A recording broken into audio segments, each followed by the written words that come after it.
Coming up on this week's episode of Check Your Balances, we talk about the spooky season topics that shouldn't cause you any fear at all. Stick around, that's coming up next.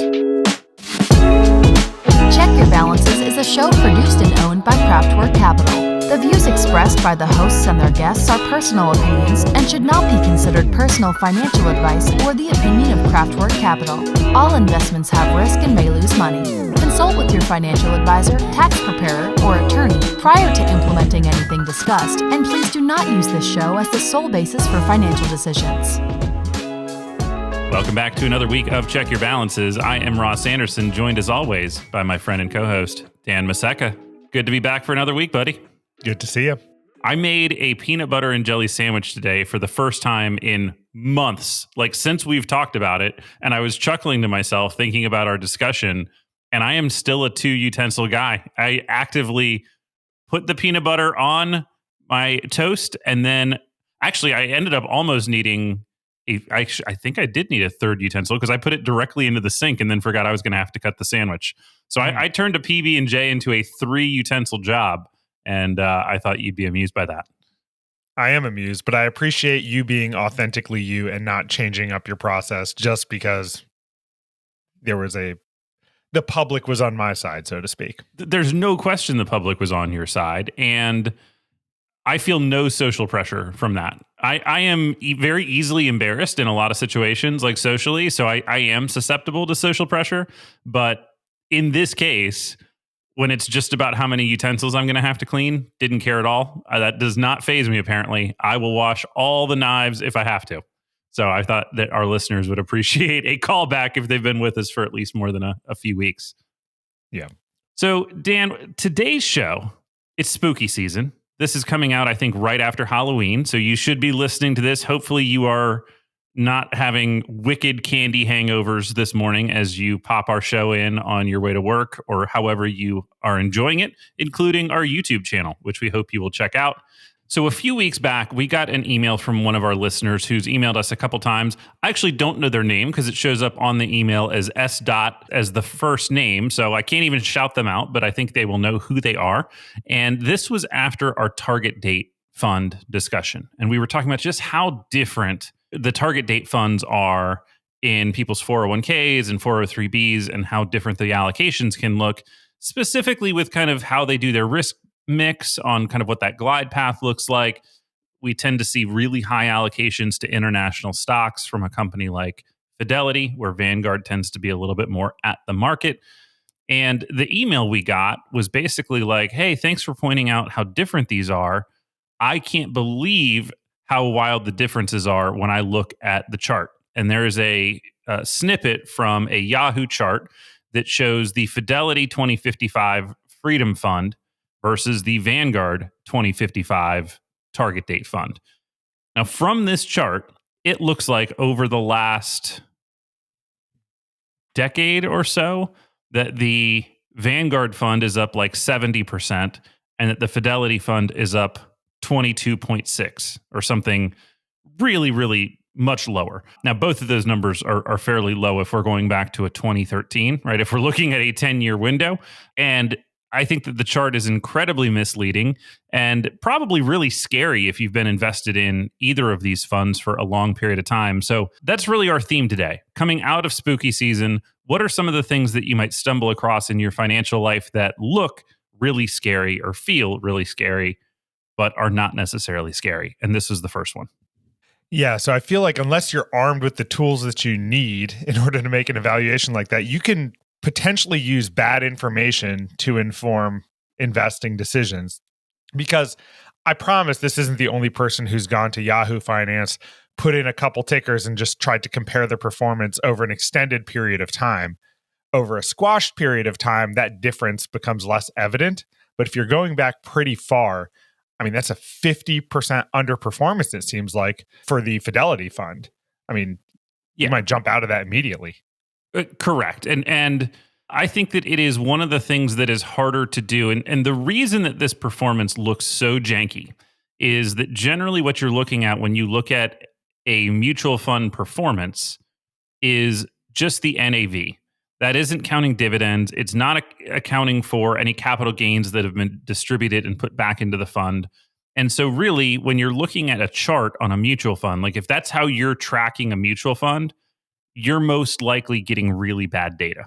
So any of the mutual funds that you have in your portfolio or inside your 401k somewhere, the place that I would tell you to go check them out is on Morningstar. Morningstar.com, free resource, and you can go to the performance tab, and that is going to give you a much more accurate look both at the investment that you're in as well as the category and a relative index. And so ultimately, when I pulled this fund up for our listener, and I actually sent this back over email, the performance between the two, the Fidelity 10-year number, and this is a few weeks ago, but it was at 7.55% annualized versus the Vanguard number was at 7.56. So actually looking at an annualized 10-year return, they were within 1 basis point of each other, like almost identical to the penny in terms of what they've done performance-wise. On some of the shorter time periods, like the year-to-date number or the 1-year number, they were a little bit more different.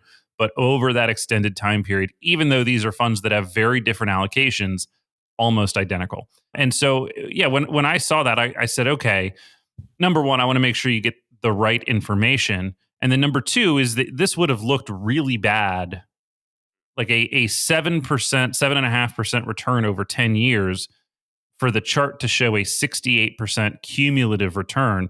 That would have not lined up, correct? Correct. Right. And the other place this comes into the picture is if you're on your brokerage account online or something and looking at a stock you hold and go to the gain loss statement, it's going to do a similar thing and look at the gain loss over your purchase price, but not necessarily count any dividends or interest that you've earned over the period as well. So you often need to do an extra layer of digging to see how an investment has performed for you rather than just trying to go for the easy fix that you might find on like a Yahoo Finance or the gain loss statement. Yeah, so the better performing of the two funds, the Vanguard, again, that showed a 68.8% return if you're just looking at the price or the NAV return. The actual return baked into it is 107% over that 10-year window. That's what 7.55% annualized would be over a 10-year period, is 107% of the original investment. So very, very misleading number, even on the one that looked like it was doing well. Yeah, I think you're pointing out another very common one, which is when you go into most brokerage statements, they don't actually show you account performance. They just show you gain and loss at a position level, right? And that's going to be affected by dividends. It's going to be affected particularly if you're reinvesting those dividends, because each reinvestment of dividends, even though you're technically getting that as a return, you're getting that capital back. When it buys more, it kind of resets a new cost basis inside that position every single time it buys. And so on a position where I've bought something and I'm reinvesting the dividends, I will go in and look, if I'm trying to do a total return calculation, and say, okay, each one of those additional purchases was really part of my return, because that capital I didn't have to put in myself. That's just being reinvested as part of holding the position. Yeah, certainly. All right. So, Dan, there's some other things that we thought of in the light of spooky season that I think terrify people when they conduct them as financial transactions. Several of them relating to how you move money around inside and outside of investment accounts. And so 401k rollers, I think, are probably one of the bigger areas here that really confuses people, because they're different. Even with the same custodian, you can have companies that have set this up differently. But more often than not, the current method for how you're going to roll over a 401k is a paper check in the mail. And I think that scares the heck out of people. For whatever it's worth, you and I have become immune to this just because it's so standard, and we've probably helped people do this hundreds of times, I would imagine. It is outrageous that this is still the standard. Why does an institution need to cut a paper check and mail it, snail mail, like oftentimes not even to the place it's supposed to go? They're going to mail it to you to do something with. So your money is sitting on a paper check for weeks during this whole transit process. Yeah. So, I mean, first of all, I still remember the first time I held a check that was written for more than $1 million. That's a weird feeling. That's a weird piece of paper to have in your hands. And I think there's a lot of people that generally don't want, whether you're rolling over $1 million or much less than that, there's a lot of people that don't want that money, quote unquote, lost in the mail. So that's the first fear that I would actually squash for people is keep in mind that that check is generally written directly to the custodian. So if you're moving your money to Charles Schwab, for example, that check is written to Charles Schwab for benefit of your name. That's how the check should be titled. And you should also have an account number on it, which is going to help Schwab code it correctly or whatever broker you're sending the money to. That's how you direct the money, is making sure that the check is written correctly. Even if your check gets lost in the mail, I can't take a check that's made out to Schwab for benefit of Daniel and put it into my bank account. That is like protection number one, which is that that's not where that check is allowed to go because it simply is written differently than that. And so I think that's one of the fears people have is, well, somebody else is going to get this check and then all my money is lost. That's not what's going to happen. No, I mean, there are a couple scary things that could happen in real life. First is you're out of the market for however long that check is on the, pending, right? Dan, can we go back and be out of the market this week? I would really love that. Yeah. If we could, I want Marty McFly to come back with like a book chronicling the market performance and him to tell me exactly when I should sell and when I should re-enter. That would be wonderful if I had that almanac. Speaking of spooky season, right? Yeah. But, you are out of the market while that check is processing. If it's lost in the mail, that extends the period of time that you're not invested. So that is a legitimate worry, and there is real float during that rollover process from it being sold and put onto a check form to it being deposited and reinvested for you. Again, if it gets lost, that would be extended. I came across a really frustrating situation relatively recently where a custodian cut the check to the wrong payee, and it was a real nightmare to fix. So, because you had to get them to reissue the check, right? Yes, it took months. It was a really frustrating process. It was a large institution that's normally great with this kind of stuff, but for some reason, we just couldn't get them to do it, and it took forever. So, while it is very standard for most of them to send paper checks, and they do it all the time, it is worth making sure that you know exactly what you're asking them for before you call them up and start that process. Yeah. So, for example, when you're doing that, you're specifically saying, I want a rollover, not a withdrawal, right? Some of the language is specific as that. A withdrawal means you're taking your money. It is taxable. You are taking it out if you are before age 55 or 59 and a half, depending on whether or not you've separated from service and all that. That's a taxable event, possibly a penalty event. A withdrawal is not almost ever what you're asking for when you go to move a 401k or a 403b. A rollover is what you're asking for. It sounds like we're being really nitpicky with this language here, but it's important, right? And speaking the language directly of the institution that you're talking to, I think that can be particularly a little bit uncomfortable for people that haven't done this all the time and don't do this each week like we do. So we're getting way off topic here, but every time you say something, it makes me think of something else. Even rollover is no longer a standard term anymore. And this happened, I think, while I was in business. This changed, where there is a distinction between a rollover and a direct rollover. So a rollover, well, let's start with direct rollover, which is easier, goes from qualified plan to qualified plan directly, never hitting your own bank account. Correct. I forget when this was. It was a little over a decade ago, where they distinguished between a direct rollover and a rollover, which would involve me taking possession of the money for up to 60 days and then putting it back into a qualified plan, in which case I don't need to pay taxes or penalty on the money because it ended up where it should have been within the allotted time frame. So it's confusing out there, but that is a thing. Just be aware of it. Yeah, the 60-day rollover, you should almost never do. Like, unless you very, very, very specifically have a circumstance where you're going to float yourself that money for exactly 60 days. But putting that money into an account with your name on it is generally a poor choice. That's funny that you even brought that up. My brain doesn't even go to that being an option. Like, I think so specifically in terms of a direct rollover. It's like, yeah, you're going to make the check to the institution. You do not want that check in your name. if they put it in your name, you can still deposit directly into your IRA or whatever new qualified plan you're moving the money to. But yeah, an indirect or a 60-day rollover is very, very rarely what you're going to want. I think I've seen it once in my career where someone did that. I can't remember the circumstance that they needed to. But again, you would consider that presumably if you really had a pressing liquidity need where you have mismatched timing. Maybe you have money coming days later, but just desperately needed access to something to float you that difference. And the only source of cash you had was in a qualified plan. And you were certain that you would have the funds to put it back like well within the required time frame of 60 days. So now you can only do a transaction like that once a year. That is the distinction that came up. I wish I knew what year it was, over a decade ago. Yep.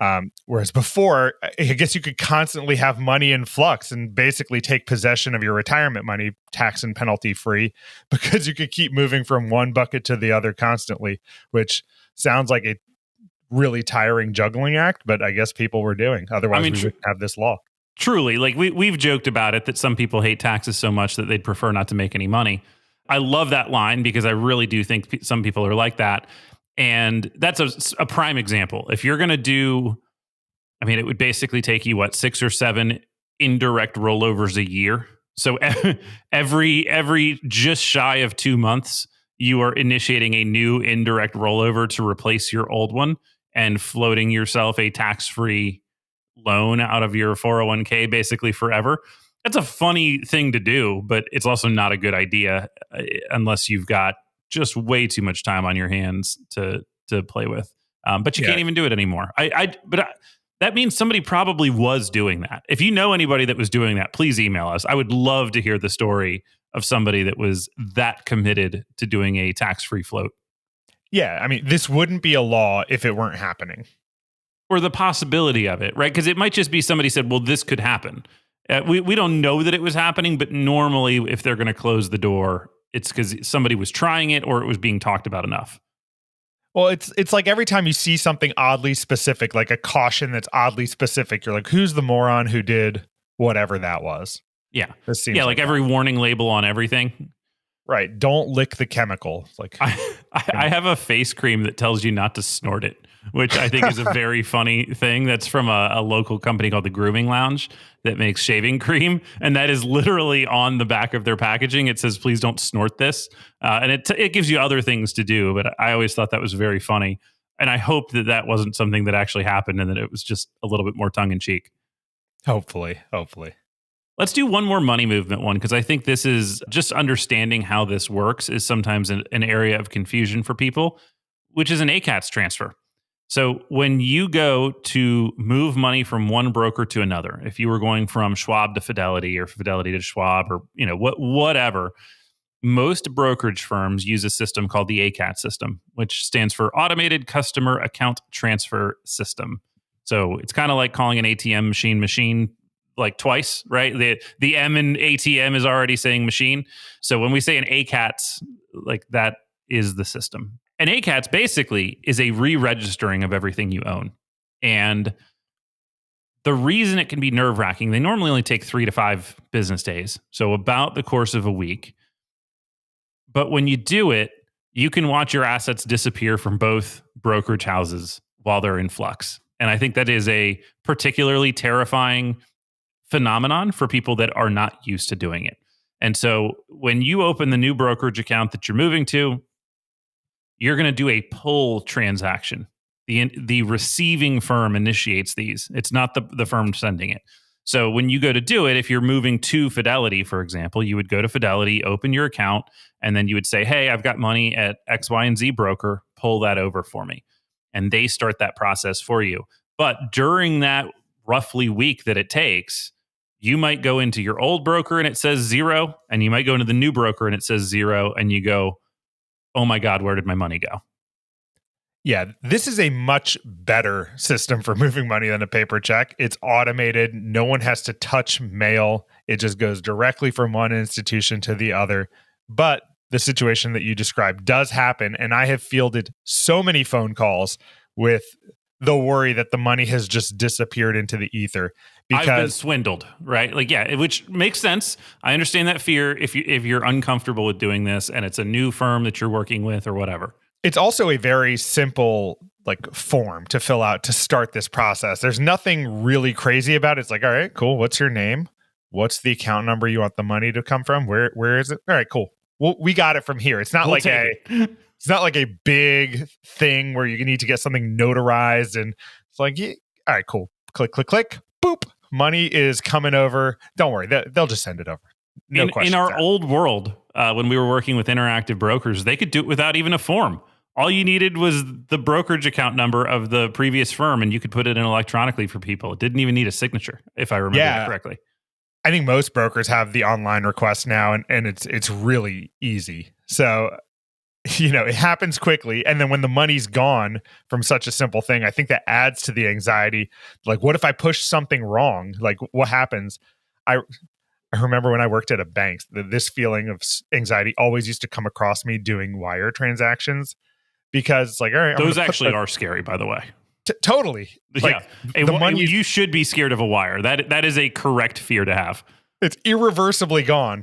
And then, like, if it happened after a certain cutoff time internationally, you're like, well, it's going to get there probably tomorrow. So there's going to be a period where you don't have any confirmation that this was correct. I used to hate doing those. Yeah. I still hate doing them.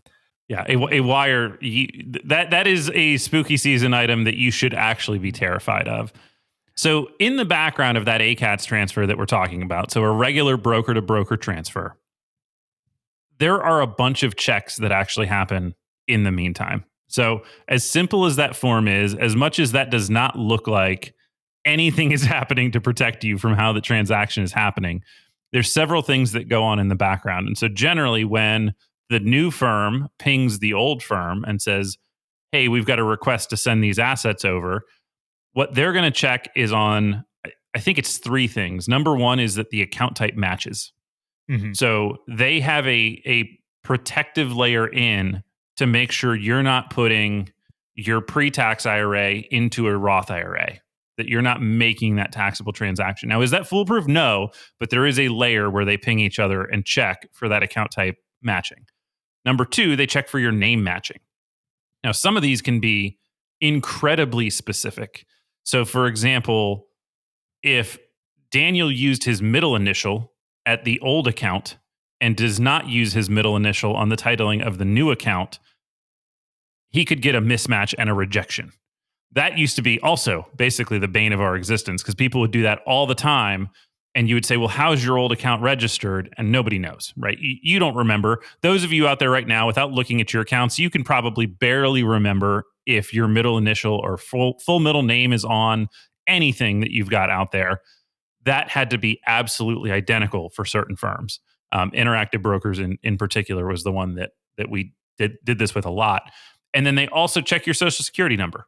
And so if you've registered the account, for example, by accident on the wrong social, or there's somebody else out there with your exact name, that's going to ping as well. So all of those things basically have to match when one firm pings the other. Otherwise, you're generally going to get a rejection of that transfer. They're going to say, hey, this isn't right. This is not in good order. This is not the same person, or there's something wrong with the paperwork because we're getting mismatches and pings off of those special checks. So those are the reason that I think us in the industry that do this all the time just don't have fear around initiating that ACATS transfer because it all has to be lined up generally for it to go right.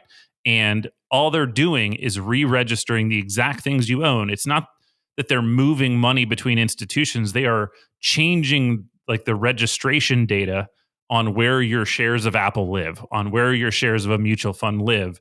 And that is now being pointed to this new firm. It's kind of like changing your phone number between, like if you've ever ported a phone number, which is kind of a weird experience.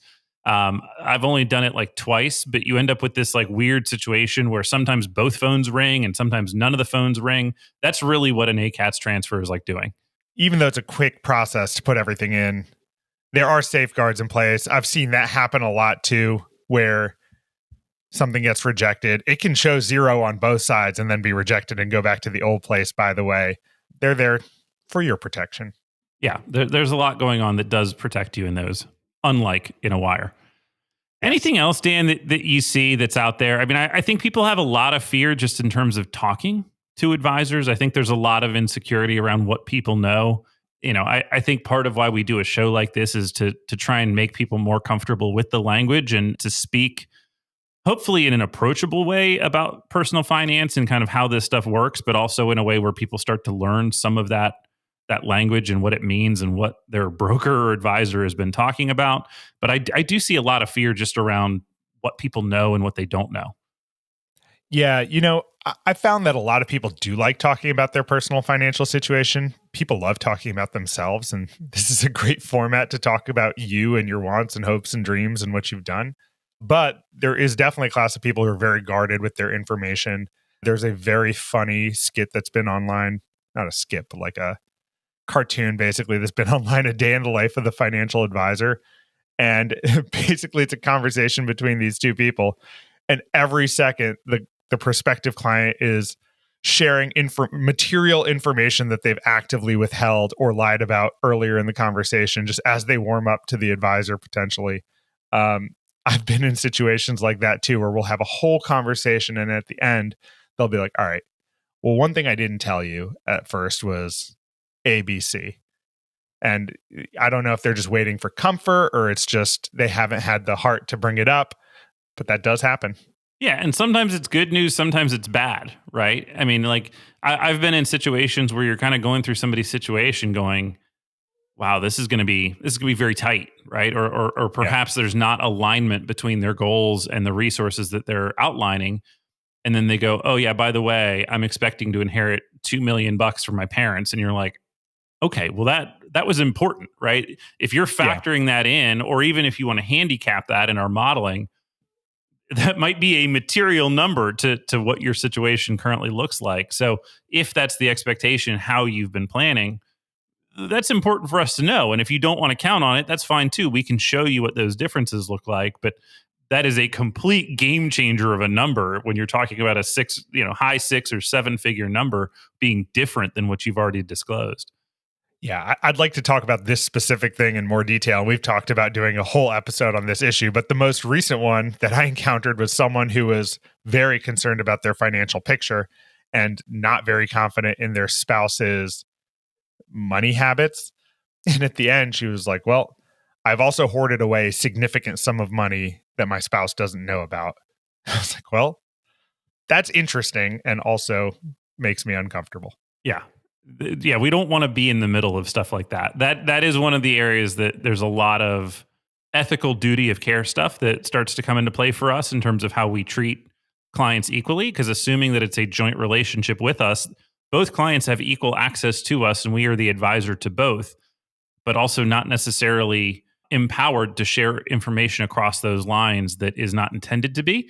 And it puts the advisor in a very precarious situation to be kind of holding onto that information and then either acting like they don't know it or, whatever. Like that's not a good spot to be in for us professionally to say, yeah, I've got this thing, but I don't want to count on it. But so maybe that is the exact reason why people aren't as forthright with some of the data, but that puts us in a tough spot when you can't talk openly about it. Yeah, I'd love to find an expert in marriage and money who maybe can explore that in more detail with us. I know we see it periodically and it is a point of contention. Money is always a point of contention between life partners, business partners, and so forth. Talking about being guarded with information. That's where I often see it come up. Yeah. So that's it. We hope that we're pulling back the curtain on a few things that may have been scary for you in the past. We hope the next time that you approach them, it will be with more confidence and less fear. If you've got things that have been spooky in your life financially, I believe next week we're doing a mailbag episode. So we would love to hear from you. Check your balances at outlook.com is the email address for the show. You can check us out on YouTube. The link should be in the show notes as long as I remembered to put it there. And we appreciate everybody tuning in. We will catch you all next week. And we forgot to dress up. I'm really bummed. I wanted to do something for YouTube. We completely forgot to dress up. Dan, the fact that we're even getting a show out this week is a feat of strength. So this has been a crazy week. This is the best we could do this time. We'll have to dress up next year. You get what you pay for. We will catch you all next week. Thanks, everybody.